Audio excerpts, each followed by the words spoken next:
Gas mahal? No problem, may solusyon kami ng apo ko dito. Imbis na bumili ng bago, inayos na lang namin yung luma naming kalan. At syempre kasama ko ang apo ko na number 1 helper ko. O di ba?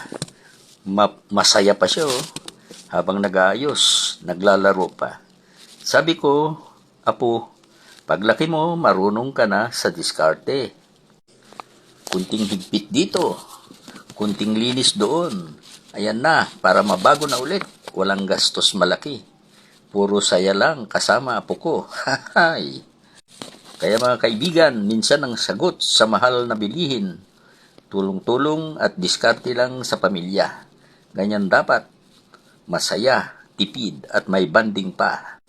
Kung nagustuhan mo, pindot na ng heart. Para lahat tayo ay masaya. Maraming salamat.